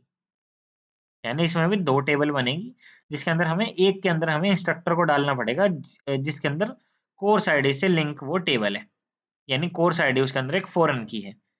अच्छा, BCNF क्या है? BCNF में बोस कोड नॉर्मल फॉर्म कहलाती है। आपको ऑलरेडी 3NF होना चाहिए और ऑलरेडी स्टूडेंट आईडी और कोर्स आईडी यहाँ पे लिखी होनी चाहिए, ठीक है। बट यहाँ पे ना ही स्टूडेंट आईडी और ना ही कोर्स आईडी, दोनों ही अलग कीज हैं, दोनों ही सेपरेट हैं, है ना, कोई किसी पे डिपेंड नहीं करती है। तो ये BCNF नहीं है। तो इसको BCNF बनाने के लिए हमें क्या करना पड़ेगा, डिकम्पोज करना पड़ेगा दोनों को, एक एक दूसरे पे हमें बेसिकली आश्रित करना पड़ेगा। आश्रित का कहने का मतलब है डिपेंड करना पड़ेगा, ताकि जो है ये BCNF बन पाए। अगर आपको ये नॉर्मल फॉर्म समझ नहीं आई है तो इसके ऊपर एक ना डिटेल्ड वीडियो है, क्योंकि नॉर्मल फॉर्म को समझने के लिए बहुत सारी टेबल्स, बहुत सारी चीजों से आपको गुजरना पड़ेगा। तो एक डिस्क्रिप्शन में वीडियो में यहाँ पे पुल आउट कर दूंगा, आप उसको जाके देख सकते हैं। डिफरेंट लॉकिंग टेक्निक्स और फॉर कॉन्करेंसी कंट्रोल, इसके बारे में पढ़ने से पहले हम समझ लेते हैं कॉन्करेंसी कंट्रोल होता क्या है। कॉन्करेंसी कंट्रोल बेसिकली क्या होता है, मल्टीपल यूजर को आप एक्सेस दे सकते हैं डाटाबेस का एक सिंगल टाइम पे ही और कोई कॉन्फ्लिक्ट नहीं आएगा। इसे कहते हैं कॉन्करेंसी कंट्रोल, जो कि ऊपर एक शब्द भी आया था। और लॉकिंग टेक्निक क्या होती है, locking is a technique that control concurrent access, कि आप करंटली क्या एक्सेस कर रहे हो, by allowing only one transaction to access data at a time. यानी कि ट्रांजैक्शन का मतलब होता है यूजर, बेसिकली एक यूजर को एक ही टाइम पे आप एक्सेस दे पा रहे हो। इसको हम बेसिकली क्या कह रहे हैं, लॉकिंग कह रहे हैं। टाइप्स ऑफ लॉक क्या होते हैं, शेयर्ड लॉक। शेयर्ड लॉक के अंदर क्या होता है, जितने भी लोग हैं वो सारे के सारे डाटा को रीड कर सकते हैं। Multiple transaction can read data at A same time. Shared lock का बेसिकली मतलब क्या होता है, जितने भी यूजर हैं वो एक टाइम पे बहुत सारे यूजर जो हैं डाटा जो है शेयर कर सकते हैं, रीड कर सकते हैं। एक्सक्लूसिव लॉक का क्या मतलब होता है कि भैया राइट और अपडेट जो है वो एक यूजर एक टाइम पे कर सकता है। एक यूजर एक टाइम पे राइट या अपडेट अगर करने का आपको एक्सेस मिला है तो आपका एक्सक्लूसिव लॉक है। इंटेंशन लॉक क्या होता है कि आपको मल्टी लेवल या हायरार्किकल लॉकिंग इसको बोला जाता है। बेसिकली क्या करता है, दो टाइप्स में होता है, या तो आपको रीड लोअर लेवल मिलेगा या आपको राइट लोअर लेवल मिलेगा। या अगर आपको रीड लोअर लेवल मिला है तो उसमें से कुछ ही लोग इसको रीड कर सकते हैं, और राइट मिला है तो कुछ ही लोग इसको राइट कर सकते हैं, है ना। बाइनरी कंट्रोल क्या होता है, या तो ये लॉक करेगा या नहीं करेगा, यानी कि आप या तो डाटा को रीड और राइट कर सकते हो, राइट और रीड कर सकते हो, या फिर आप उसको राइट और रीड नहीं कर सकते। इसे हम कहते हैं binary locking. Two phase locking क्या होता है, टू फेज लॉकिंग बेसिकली होता है कि आप दोनों ही चीजें कर सकते हो। दोनों ही चीजें कैसे, transaction can acquire any number of locks but can not release any. यानी कि आप बेसिकली रीड जब तक कर रहे हो तब तक कोई राइट नहीं कर सकता, पर जब तक कोई राइट कर रहा है तब तक कोई रीड नहीं कर सकता। तो बेसिकली इसको हम कह रहे हैं टू फेज लॉकिंग। ठीक है जी। Explain super class inheritance and specialization. क्या होती है, super class is a general entity that contain common attribute. जैसे कि एक एम्प्लॉय नाम से एक टेबल है, एम्प्लॉय नाम से मान लेते हैं एक टेबल है एम्प्लॉय नाम से, उसके अंदर जो कॉलम है वो है एट्रीब्यूट्स जो हैं, बेसिकली वो हमारे पास आते हैं क्या नाम है, एम्प्लॉय आईडी, नेम और सैलरी। ये हमारे पास जो है इसके कुछ कॉलम्स आ गए हैं। मैनेजर के अंदर भी यही चीजें होंगी, मैनेजर की भी कोई एम्प्लॉय आईडी होगी, नेम होगा, सैलरी होगी। क्लर्क की भी कोई एम्प्लॉय आईडी होगी, नेम होगी, सैलरी होगी। इंजीनियर की भी कोई एम्प्लॉय आईडी होगी, नेम होगी, सैलरी होगी। तो सुपर क्लास क्या होती है, हमने एक चीज बना दी, एक चीज बना दी एम्प्लॉय, जो कि सारे के सारे सब क्लास यानी कि मैनेजर में, क्लर्क में, इंजीनियर में, सब में सेम चलेगा। इनहेरिटेंस क्या होता है, इनहेरिटेंस होता है अपने पेरेंट से बेसिकली कोई चीज इनटेक करना, हायर करना। जैसे कि मान लो एम्प्लॉय नाम से एक वो है सुपर क्लास है। सुपर क्लास का बेसिक अब मैं मतलब बता चुका हूँ, जिसके अंदर यहाँ पे 3 चीज़ें हैं, है ना? एक सब क्लास है मैनेजर, जिसके इनहेरिट कर लिया कि एम्प्लॉयी आईडी भी इससे दे दो, नेम भी यहीं से दे दो, सैलरी भी यहीं से दे दो, पर इसके पास कुछ एक्स्ट्रा एट्रीब्यूट है कि बोनस कितना मिला। फॉर एग्जांपल यहाँ से एम्प्लॉयी आईडी कलर की भी आ गई, नेम कलर का भी आ गया, सैलरी कलर की भी आ गई, पर इसके पास एक और एट्रीब्यूट भी आ गया अपना खुद का, शिफ्ट की, कौन सी शिफ्ट में काम करता है, डे में काम करता है या नाइट में काम करता है। तो ये जो चीज होगी कि ऊपर वाली चीजें तो आ ही रही हैं मेरे पास, प्लस मेरे पास खुद की भी कोई चीजें हैं, इसे हम कहते हैं इनहेरिटेंस। स्पेशलाइजेशन क्या होता है? एम्प्लॉय नाम से मान लेते हैं कोई टेबल है, और इसके जो सब क्लासेस होती हैं वो क्या है, मैनेजर है, कलर के इंजीनियर है ना? ईच सब class has a specific attribute not in a super class like bonus, project और शिफ्ट। ये जो अलग से एट्रीब्यूट दिया हुआ है इसे हम बोलते हैं स्पेशलाइजेशन, उनकी स्पेशलाइजेशन है। अच्छा जी, एक्सप्लेन करना है इंडेक्स और sequence, B tree plus B plus trees, इन सबको एक्सप्लेन करना है। तो इंडेक्स सीक्वेंस क्या होता है? सबसे पहले a file in which record are stored sequence. अगर कोई सीक्वेंस, जैसे एक एरे होता है, एरे के अंदर चीजें क्या होती है, सीक्वेंस में स्टोर होती हैं, 0 1 2 3, ये इसके इंडेक्सेस होते हैं। तो अगर इस इंडेक्स की फाइल के अंदर चीजें स्टोर हो रही हैं तो इसे कहते हैं इंडेक्स सीक्वेंस फाइल, ISAM। ठीक है जी। बी ट्री क्या होती है? बी ट्री होती है बैलेंस ट्री।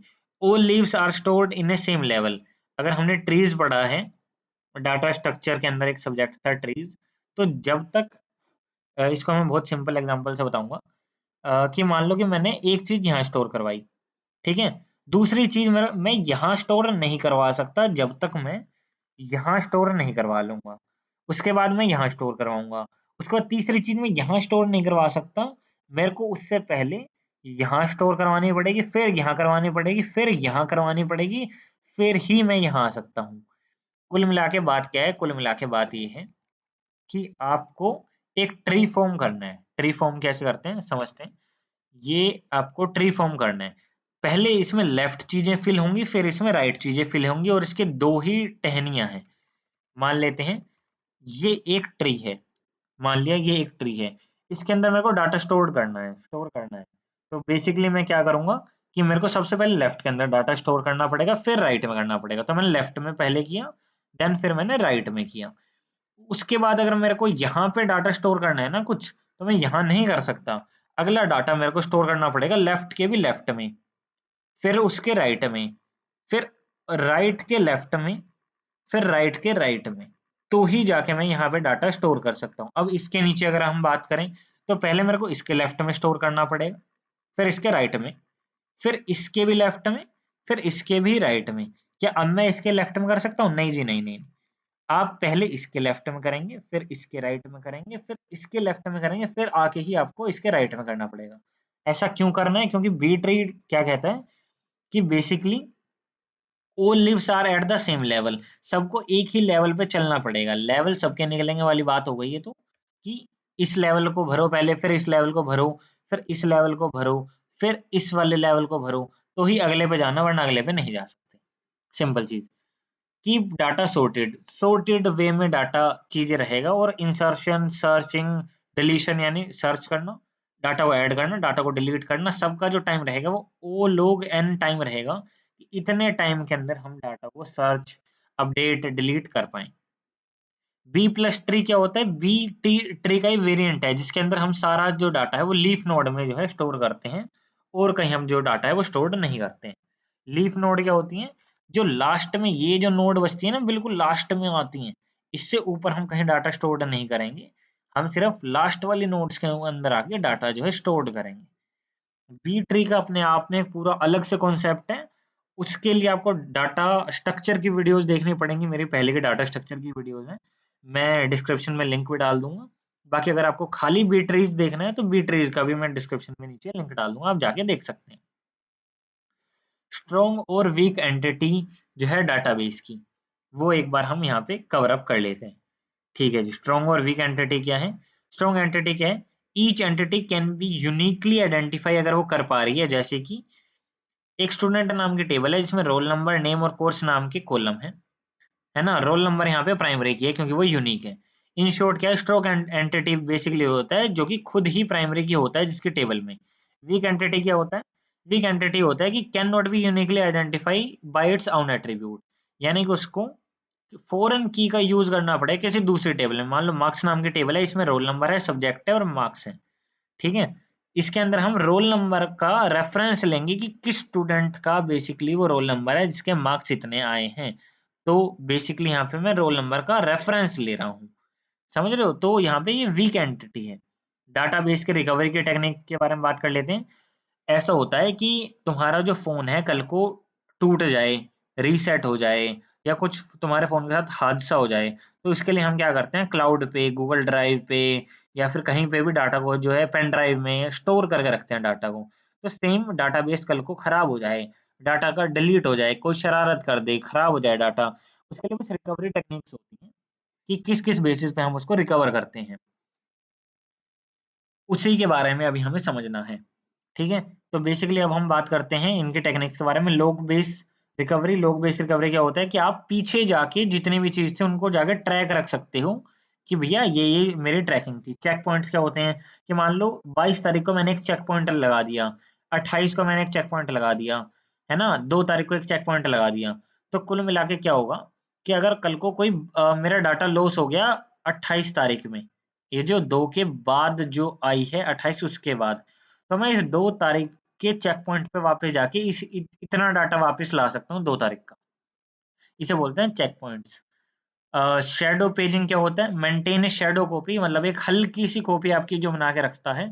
शैडो यानी परछाई बहुत हल्की होती है ना, ऐसे हल्की कॉपी बना के रखता है। कल को डाटा डिलीट भी हो जाए तो एक हल्की कॉपी उसकी हमारे पास रहेगी, है ना? डेफरेटेड अपडेट क्या होता है? Changes are return to DB only at commit time.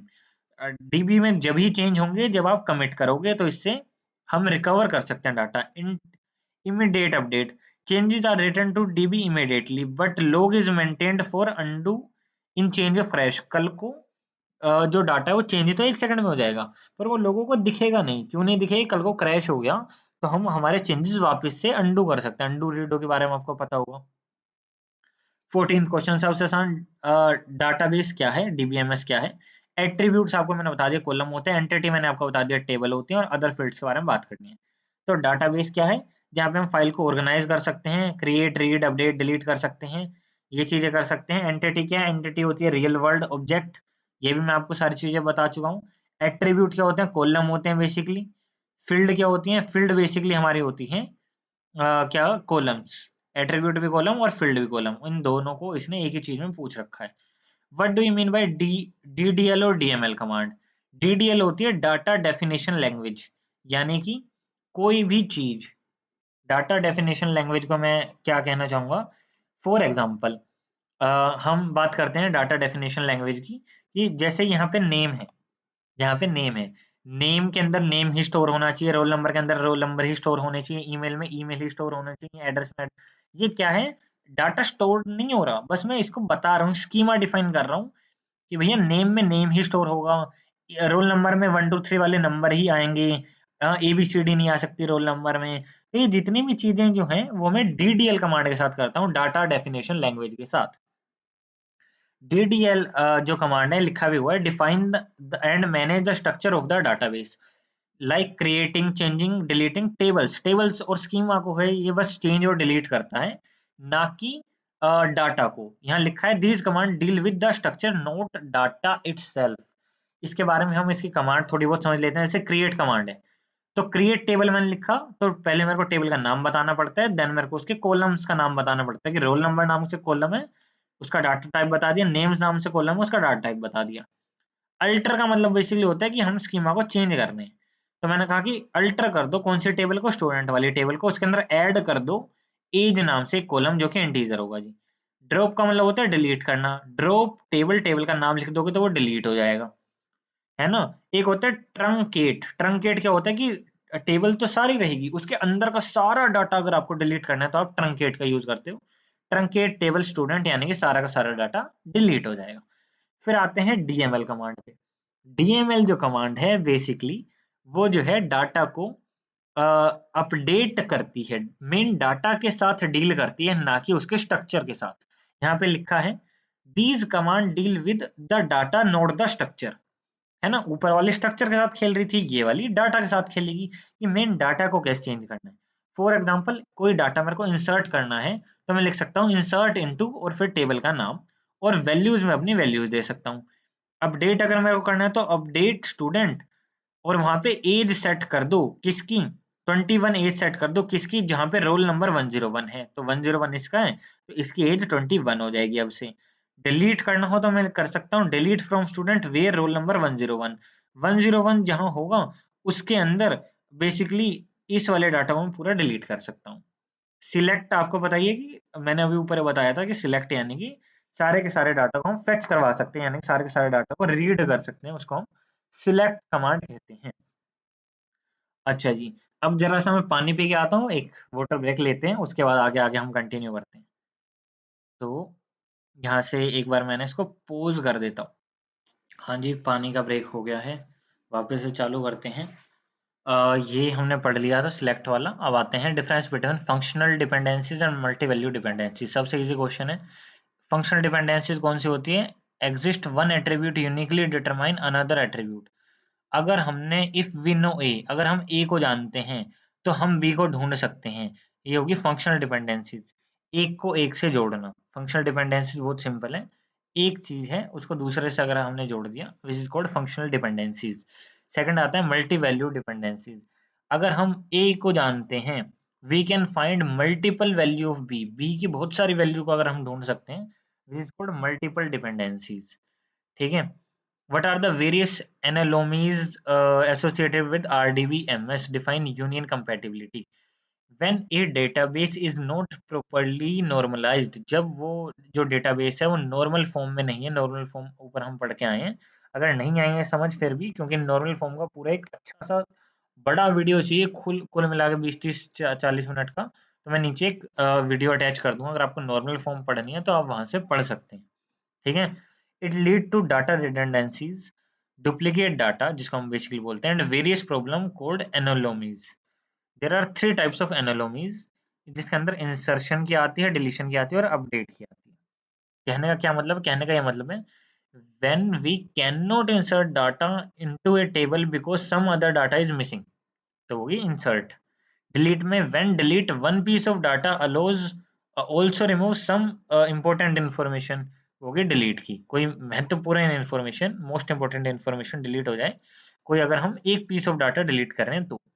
Update का क्या है, when update one value require changing it many places, हमने एक चीज को अपडेट करा और बहुत सारी जगह चेंज हो गई, विच इज कॉल्ड अपडेट। अच्छा, यूनियन कंपैटिबिलिटी क्या है, टू रिलेशन, दो टेबल के अंदर से यूनियन कंपैटिबिलिटी हम निकाल सकते हैं if the same number of attribute, अगर उन सबके सेम कॉलम है, सेम डाटा टाइप है उन कॉलम का, और सेम ऑर्डर है उन सबके कॉलम का, कि भैया पहले नेम है तो उसके बाद रोल नंबर ही है, उसके बाद क्लास नहीं है ना, तो रोल नंबर ही है ऐसे। तो बेसिकली यहाँ पे union compatibility is required performing 3 set, जिसमें यूनियन आता है, इंटरसेक्शन आता है और माइनस आता है। ये तीनों की तीनों टर्म आपने मैथ में सुनी होंगी, वही चीज हम डाटाबेस के साथ भी कर सकते हैं। अच्छा, पिटफॉल क्या होता है, पिटफॉल का मतलब होता है प्रॉब्लम्स। ठीक है। तो basically meaning of log based protocol हम ऊपर पढ़ के आ चुके हैं, कॉन्करेंसी कंट्रोल देता है डाटाबेस में, दिस दैट। पिटफॉल का मतलब होता है प्रॉब्लम क्या होती है लॉकिंग इसकी प्रोटोकॉल्स की। तो जैसे T1 log data A and wait for data B, T1 ने डाटा ए को लॉक कर लिया और डाटा बी की वेट में है, और जो T2 है उसने डाटा बी को लॉक कर लिया और वो ए की वेट में है, तो both are waiting forever, हमेशा के लिए वो वेट करते रहेंगे, तो वो लॉक में फंस गए, इसको बोलते हैं डेड लॉक। ठीक है जी। स्टारवेशन की प्रॉब्लम क्या होती है, when a transaction keep waiting for a long time, जब एक यूजर बहुत ही ज्यादा समय तक वेट कर रहे हैं, because other transaction keep getting priority and lock, जबकि दूसरी जो ट्रांजैक्शन है वो लॉक हो गई है, ऐसे कि ये इसको मांग रहा है और ये इसको मांग रहा है, तो ये लॉक हो गई है। For example, if one transaction is always skipped because other keep getting lock first, पहले वो एक पर्सन उसको लॉक कर देता है और दूसरे वाला उसको हमेशा छोड़े जा रहा है। ठीक है।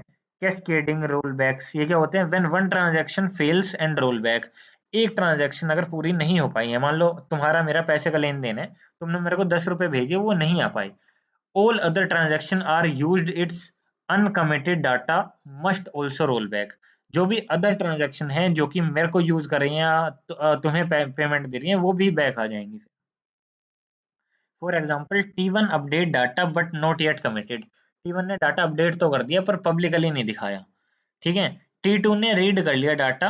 अगर T1 फेल हो जाता है तो T2 भी अपने आप फेल हो जाएगा, वो अपने आप पीछे हो जाएगा। ठीक है। फिर हो गया redundancy, reduce concurrencies. When too many logs, अगर बहुत सारे लोग लग गए तो basically transaction block each other, एक दूसरे के हम ट्रांजैक्शन को ब्लॉक कर लेंगे। अच्छा जी।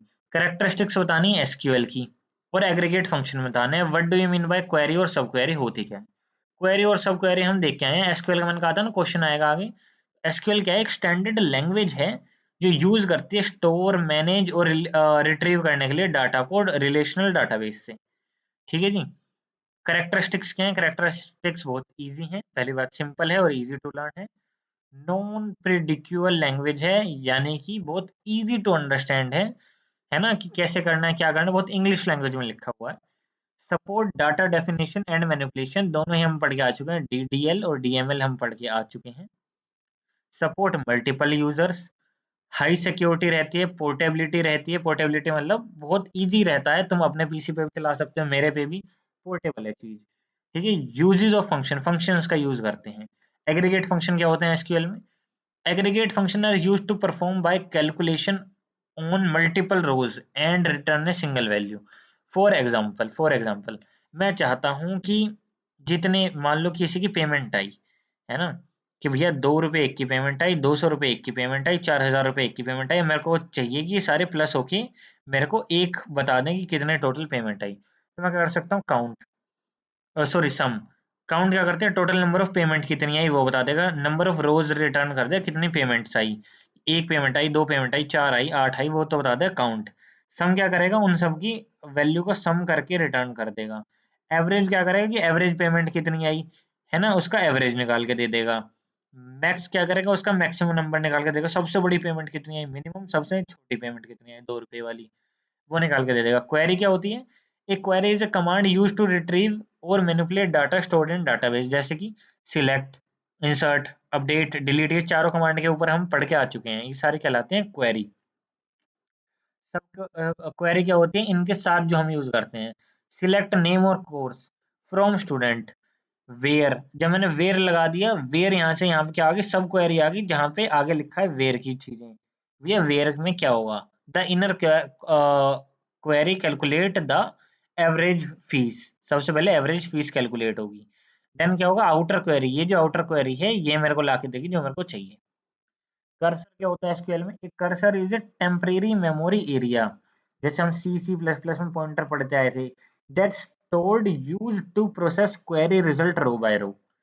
ठीक है जी। It mainly use to process SQL when we need to handle multiple rows at a time. Cursor basically ज्यादा अगर रोज को हम हैंडल कर रहे हैं एक टाइम पे तो यूज होता है। ठीक है। उसके साथ बेसिकली ना कुछ कर्सर जो यूज होता है, हमें उसकी क्यों नीड पड़ी, तो उसके बारे में यहाँ पे कुछ टेबल में बता रखा है। ऊपर ऊपर से चीजें ये कभी भी ना पेपर में आती नहीं है, कर्सर वाली कभी नहीं आई है।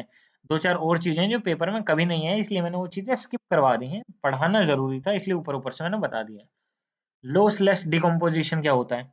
लॉसलेस डिकम्पोजिशन इजी है, ज्यादा मुश्किल नहीं है।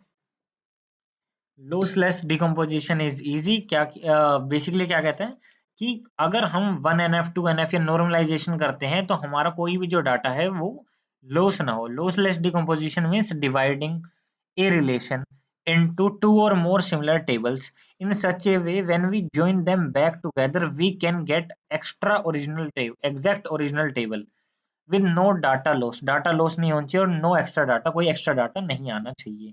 बेसिक ये कह रहा है। हमें इसकी जरूरत क्यों पड़ी? when we normalize a database to remove redundancy we split large tables into smaller ones। मतलब बहुत बड़ी बड़ी टेबल्स को हम छोटी छोटी टेबलों में बांट देते हैं, है ना, और उससे लॉस हो जाता है इन्फॉर्मेशन का। That's why lossless decomposition is importance, कि डाटा का लॉस ना हो। है ना, यहाँ पे बता भी रखा है कि मान लो ये एक टेबल है ना, इसके साथ मैंने डिकम्पोज किया तो इसको स्प्लिट कर दिया दो टेबल में। एक में रोल नंबर और नाम आ गया, दूसरे में कोर्स और फीस आ गया। जिसके साथ रोल नंबर यहाँ पे अटैच इसलिए करा है क्योंकि हमें ये डिटेल जो है एक्सेस कर पाए हम इस वाली टेबल के अंदर। तो ये बन गया फॉरेन की, ये थी प्राइमरी की, तो इसलिए 2 टेबल बन गई है। If we join these two table, roll number will get original table back. No data loss, no wrong data added. अब ट्रांजैक्शन के बारे में बात करनी है। ट्रांजैक्शन क्वेश्चन कभी-कभी आ जाते हैं पर इंपॉर्टेंट क्वेश्चन होते हैं। ठीक है, इसलिए इसके एग्जांपल से ज्यादा हम बात करेंगे एग्जांपल क्या कह रहा है। ठीक है, a transaction is a single logical unit of work that consists of one or more database operation like insert, delete, update, etc. It ensures that the database remain constrained. Either all operations are complete successfully or none at all. For example, suppose a user transfer 10,000 रुपए अगर एक user ने account ए में भेजे, है ना, account ए से B में भेजे, तो ऑपरेशन क्या हुआ, पहले विड्रॉ हुए, विड्रॉ मतलब निकलवाए 1,000 रुपए अकाउंट ए से, और फिर डिपॉजिट यानी कि डाल दिए गए अकाउंट बी में। ये 2 ऑपरेशन हुए। Both step must be done together, एक साथ होने चाहिए, जैसे ही दोनों होंगे that is one transaction. If one step fail, the whole transaction fail, जिसको हम बोल रहे थे रोल्ड बैक, जो मैंने अभी ऊपर पढ़ाया था रोल बैक क्या होता है। ट्रांजैक्शन के स्टेट होते हैं कुछ। Every transaction pass through different state during its execution. पहली होती है एक्टिव, दूसरी होती है पार्शियल, पार्शियल यानी कि हुआ है नहीं हुआ है, तीसरा हो गया बट आगे पब्लिश नहीं हुआ है, फोर्थ होती है फेल हो गया, फिफ्थ होता है कि हमने बीच में छोड़ दिया, अबॉर्ट कर दिया। तो इन सब के बारे में यहाँ बता रखा है, इनकी बेसिक बेसिक चीजें बता रखी हैं। इसका एक डायग्राम भी है कि फेलियर हो जाता है, रोल बैक हो जाता है, तो इसको आप समझ सकते हैं कि स्टेट अगर एक्टिव है तो यहाँ जाएगा कमिट पे, कमिट चीजें होंगी, कमिट स्टेट से ट्रांजैक्ट स्टेट पे आ जाएगा। अगर एबोर्ट हो गया तो भी ट्रांसमिटेड स्टेट पे आ जाएगा, रोल बैक हो गया तो भी, फेलियर हो गया तो भी। एसिड प्रॉपर्टी को एक्सप्लेन करना है। एसिड प्रॉपर्टी को क्या एक्सप्लेन करना है, 4 कीज होती हैं एसिड प्रॉपर्टी में। बेसिकली क्या क्या कीज होती हैं, एटोमिसिटी, कंसिस्टेंसी, आइसोलेशन और ड्यूरेबिलिटी, 4 कीज होती हैं। बेसिकली एटोमिसिटी क्या होती है, a transaction must be fully completed और फुल्ली रोल बैक, या तो पूरी हो जाए या ऑल या नथिंग, या तो पूरी हो जाए या पूरी वापस आ जाए। दिस नो पार्शियल, बीच का कुछ ना रहे, पार्शियल एग्जीक्यूशन नहीं हो, इसे हम बोलते हैं एटन एटोमिसिटी। ठीक है, जैसे ट्रांजैक्शन ट्रांसफर इन अकाउंट ए ने बी के अंदर 1,000 रुपए ट्रांसफर करे, तो यहाँ से डिडक्ट हो गए और इसमें ऐड हो गए, है ना। इफ स्टेप 1 फेल, तो स्टेप 2 भी फेल हो जाएगा। Both are undone, ensure no money is lost और क्रिएटेड, या तो कुछ भी ना हो या कुछ भी, सब कुछ हो जाए, है ना। कंसिस्टेंसी क्या है, maintain correctness, a transaction should take the database from one valid state to another valid state. The rule basically क्या है, टोटल मनी बिफोर ट्रांसफर क्या थे, 10,000 थे, टोटल मनी आफ्टर ट्रांसफर भी 10,000 ही रह गए, तो the sum remain same, so the database is consistent. If total change it break consistency. ठीक है, आइसोलेशन क्या है, no interference, each transaction should run independently without being affected by other running transaction, it prevent data inconsistency during concurrent execution। जो 2 user हैं, if 2 user transaction money at the same time, 2 user एक ही साथ जो है पैसा जो है transfer करने की कोशिश करते हैं, तो आइसोलेशन इंश्योर करता है कि each transfer happen as if only one running, no data mixup, कोई भी डाटा मिक्सअप ना हो जाए। ड्यूरेबिलिटी, एसिड में डी होता है durability. Once a transaction is committed, all the changes permanently saved in the database, even if there is power failure or crash। Commit हो गया तो वो जो चीज है वो चेंज हो जाए डाटाबेस में।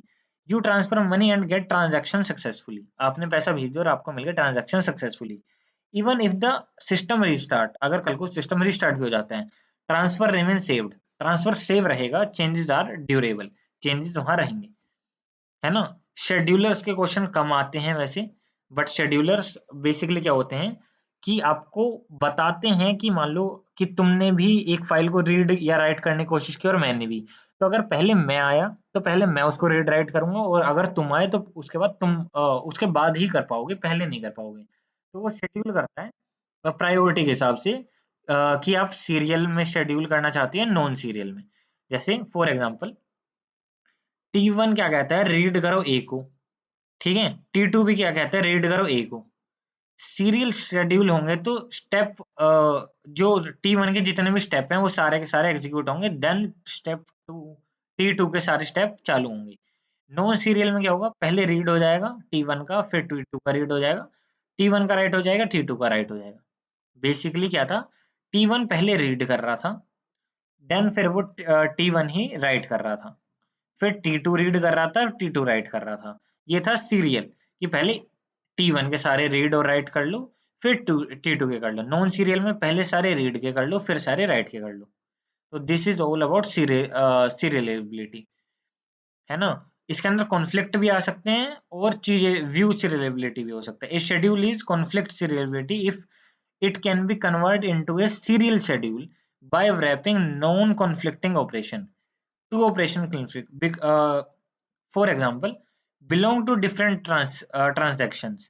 Access the same data item. दो ट्रांजैक्शन में दोनों ने सेम डाटा को एक्सेस करने का ट्राई किया, at least one of them is a write operation, है ना। अगर उसमें से एक ट्रांजैक्शन राइट की है तो वो डाटा भैया कॉन्फ्लिक्ट में आ सकता है।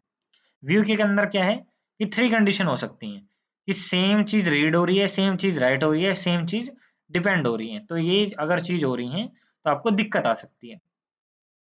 डिस्ट्रीब्यूटेड डाटाबेस क्या है, मैंने बता चुका है।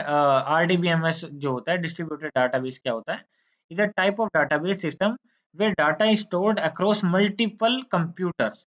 एक जगह जो है सारा डाटा स्टोर नहीं है, डाटाबेस की तरह अलग अलग कंप्यूटर पे स्टोर है, connected by network, but the database appeared to user as a single system. Suppose bank branch जो है दिल्ली, मुंबई और चेन्नई में है, ठीक है। एक बैंक है, उसकी जो ब्रांचेस है वो दिल्ली, मुंबई, चेन्नई में है। ईच ब्रांच जो है स्टोर करता है कस्टमर का डाटा लोकली, है ना, but all data together form distributed database. For example, Delhi के अंदर कस्टमर की अकाउंट इन्फो स्टोर है, मुंबई में लोन की इन्फो है, चेन्नई में ATM की इन्फो है। All the branch can still query और update each other through the network. इसके कैरेक्टरिस्टिक्स क्या है कि भाई डाटा डिस्ट्रीब्यूटेड रहेगा, एक तो ट्रांसपेरेंसी बनी रहेगी, है ना, रेप्लिकेशंस नहीं होंगे, नेटवर्क बेस्ड पे डाटा होगा, still are connected through networks, independent data रहेगा। एडवांटेज भी बहुत सारे हैं, डिसएडवांटेज भी बहुत सारे हैं। एडवांटेज तो हम पढ़ के आ चुके हैं, फास्ट और लोकल एक्सेस रहेगा, इंप्रूव रहेगी रिलायबिलिटी, इजी शेयरिंग रहेगा between branches, reduce network traffic, बहुत सारी चीजें हैं। But difficult to manage and maintain, सबसे मुश्किल। एक्सपेंसिव रहेगा हार्डवेयर, कॉम्प्लेक्स रहेगी क्वेरी को प्रोसेस करना अगर हम किसी दूसरे डाटाबेस से ले रहे हैं।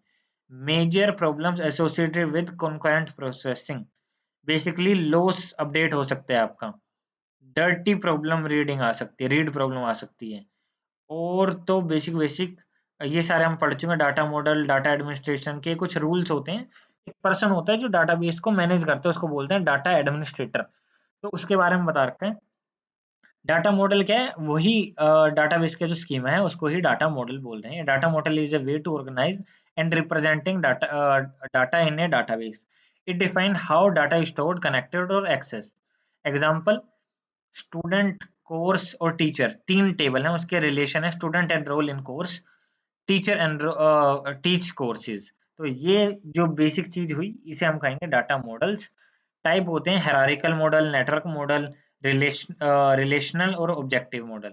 डाटा एडमिनिस्ट्रेटर कौन होता है, एक पर्सन होता है जो कि रिस्पॉन्सिबल होता है मैनेज और कंट्रोल ओवरऑल डाटा पे, ठीक है।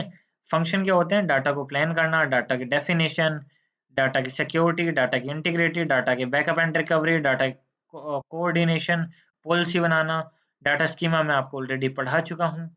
एंड दैट्स इट, पीडीएफ इतनी ही थी। और आपको ये पूरी की पूरी पीडीएफ कहाँ मिलेगी, डिस्क्रिप्शन में लिंक होगा, आप उस लिंक पे क्लिक करेंगे, आप नवोक्ता नोट्स पे आ जाएंगे। देन बेसिकली अगर आप नवोक्ता नोट्स पे आ गए तो सबसे पहले आपको यहाँ पे रजिस्टर करना पड़ेगा। रजिस्टर करने के बाद आप एक्सप्लोर कोर्सेज पे जाएंगे। एक्सप्लोर कोर्सेज पे जाने के बाद आपको यहाँ पे बीसीए सिलेक्ट करना है। बीसीए सिलेक्ट करने के बाद आपको सेमेस्टर फिफ्थ सिलेक्ट करना है। सेमेस्टर फिफ्थ एक बार सिलेक्ट हो गया तो डीबीएमएस का नोट्स आपको मिल जाएंगे। ऑलरेडी हमारी टीम जो है बहुत अच्छे अच्छे नोट्स, जावा के नोट्स भी प्रिपेयर हो रहे हैं, है ना, साथ साथ नेटवर्किंग के नोट्स भी प्रिपेयर हो रहे हैं, सारे नोट्स प्रिपेयर हो रहे हैं। तो डरने की, घबराने की कोई बात नहीं है। सारी चीजें आएंगी, एक एक करके आएंगी। समस्या उसमें नहीं है कि आएंगी कैसे, कैसे नहीं आएंगी। समस्या इसमें आएंगी आप कितना पढ़ पाओगे, क्योंकि स्पीडी प्रोसेस है ये। पढ़ना पढ़ाना इज लाइक की टाइम नहीं है, है ना? तो हम नोट्स अच्छे से प्रोवाइड करवा सकते हैं, ऊपर-ऊपर से चीज़ें बता सकते हैं। मैं चाहता तो पता है हर बार की तरह क्या करता, एक-एक वर्ड आपको पढ़ के चीज़ें पढ़ के समझाता, कि भाई क्या क्या कैसे ये लिखा क्यों है, इसका डायग्राम दिखाता, इसके 10 चीज़ें और बनवाता। पर द पॉइंट इज़ मेरे को स्पीड में चीज़ें चाहिए कि बच्चे को 1 डेढ़ 2 घंटे की वन शॉट के अंदर एक बार ऊपर-ऊपर से इतना समझ आ जाए कि वो पेपर में कुछ हाथ पल्ले मार आए, कुछ तो लिखा है।